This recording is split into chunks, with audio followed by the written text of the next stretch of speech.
नमस्कार दोस्तों, मेरा नाम है आशुतोष मांडके और आप देखना शुरू कर चुके हैं डायनामिक इम्पल्शन। आज के इस वीडियो में हम बात करेंगे 9 सितंबर 2023 के करंट अफेयर्स की। और अब जब आपने फाइनली वीडियो के थंबनेल पर क्लिक करके वीडियो देखने की शुरुआत कर ही दी है तो अंत तक ही जुड़े रहिएगा हमारे साथ, क्योंकि आप सभी लोग जानते हैं कि ज्ञान को कभी भी अधूरा नहीं छोड़ना चाहिए, है ना। इसी बात के साथ आइए शुरू करते हैं हम आज के इस वीडियो को आज की सबसे पहली जानकारी के साथ। सबसे पहली जानकारी, G20 शिखर सम्मेलन के आयोजन स्थल विश्व नेताओं के स्वागत हेतु नटराज भगवान शिव की जो ब्रह्मांडीय नृत्य मुद्रा है 27 फुट ऊंची इनकी लुभावनी प्रतिमा स्थापित की गई है। कहाँ पर? G20 सम्मेलन के आयोजन स्थल पर। अष्टधातु नामक 8 धातु मिश्र धातु से बनी हुई यह भव्य प्रतिमा है। ये करीब 18 टन इसका वजन बताया जा रहा है और दिल्ली तक परिवहन के लिए इसे 36 टायर वाले ट्रेलर की आवश्यकता होती है। मतलब ये वाकई में इससे आप समझ सकते हैं 36 टायर वाले ट्रेलर की आवश्यकता कितनी बड़ी है ये, है ना। यह उत्कृष्ट कृति प्राचीन नटराज मूर्तियों से प्रेरणा लेते हुए परंपरा की आधुनिकता को सहजता से मिश्रित करती है। बहुत ही इम्पोर्टेंट है ये, ध्यान रखिएगा। आगे बढ़ते हैं अगली जानकारी।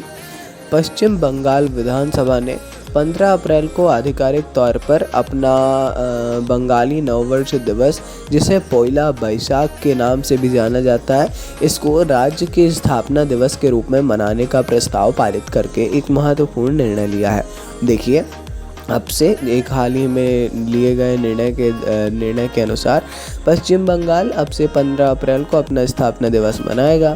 यह निर्णय इस उत्सव के लिए चुनी गई तारीख पर विवाद और असहमति के बीच भी आया है, क्योंकि नियम 169 के तहत पेश किया गया ये प्रस्ताव पोइला बैसाख को बांग्ला दिवस के रूप में मनाने का प्रस्ताव करता है ना। अलग अलग ओपिनियंस है और जानकारी पढ़िएगा, आपका क्या ओपिनियन है आप भी कमेंट में बता सकते हैं। आगे बढ़ते हैं। National payments corporation of India ने ग्लोबल फिनटेक फेस्ट के दौरान 2 संवादात्मक भुगतान पहलों का अनावरण किया है। देखिए, यहाँ पर 2 नई भुगतानात्मक पहलों का शुभारंभ किया गया है NPCI के द्वारा। एक है हेलो UPI और दूसरा है भारत बिल पे कनेक्ट। ये प्राकृतिक भाषा के बीच में बातचीत के माध्यम से निर्बाध डिजिटल लेन देन की सुविधा की दिशा में एक महत्वपूर्ण कदम है। क्या क्या है हेलो UPI? क्या है तो उपयोगकर्ताओं को अपने स्मार्टफोन के इंटरैक्टिव बातचीत के माध्यम से सहजता से भुगतान करने पर सक्षम बनाता है। चाहे इसमें रेस्टोरेंट का बिल को विभाजित करना हो, किसी मित्र को पैसे भेजना हो या कोई निपटान करना शामिल हो, है ना। ऐसे ही दूसरा है, उसके बारे में पढ़ सकते हैं। आगे बढ़ते हैं। प्रधानमंत्री नरेंद्र मोदी जी 20वें आसियान भारत शिखर सम्मेलन में उन्होंने भाग लिया है। आसियान और भारत व्यापक रणनीति साझेदारी को मजबूत करने के लिए आसियान भागीदारों के साथ व्यापक चर्चा की है ना। इसी के लिए 18वें पूर्वी एशिया शिखर सम्मेलन में प्रधानमंत्री मोदी जी ने EAS तंत्र के तहत महत्व और इसे मजबूत करने के प्रति भारत की प्रतिबद्धता पर जोर दिया था। उन्होंने आसियान केंद्रीयता के लिए भारत के समर्थन की पुष्टि और स्वतंत्र, खुले और नियम आधारित इंडो पैसिफिक की वकालत भी की थी। समर्थन किया था, है ना। सीधी भाषा में समझ ले और आपका होमवर्क है कि ये कहाँ पे हुआ, बहुत ईजी, इसकी जानकारी आपको पता करना है। आगे बढ़ते हैं। भारतीय रेलवे के गति शक्ति विश्वविद्यालय। देखिए, एक गति शक्ति विश्वविद्यालय है, ये भी आ सकता है जीके में, GS में किसका है तो ये भारतीय रेलवे का है। वडोदरा में है ये।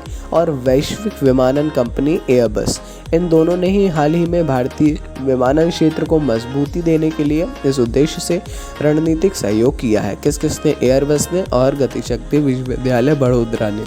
रेल भवन नई दिल्ली में हस्ताक्षरित एक समझौता ज्ञापन के माध्यम से सील की गई साझेदारी भारत के विमानन उद्योग को नई ऊंचाइयों पर ले जाने के लिए उद्योग अकादमिक गठजोड़ को बढ़ावा देने के एक महत्वपूर्ण मील का पत्थर दर्शाती है ना। ये इम्पोर्टेंट क्वेश्चन भी है, इसके बारे में भी पढ़ लीजिएगा कहीं ना कहीं। आगे बढ़ते हैं। पहली बार चेन्नई स्ट्रीट 20 का मेज़बान शहर होने वाला है। देखिए जो एक अविश्वसनीय रूप से हृदय स्पर्शी क्रिकेट टूर्नामेंट है। ये विशेष रूप से जो सड़क पर रहने वाले बच्चे हैं उनको भी क्रिकेट में आगे आने वालों के लिए उनके लिए ही ये समर्पित है, उन्हीं के लिए है ना, भी नहीं केवल उन्हीं के लिए है। बच्चों के अधिकारों की वकालत करने वाले दोनों दिलों को समान रूप से आकर्षित करना है।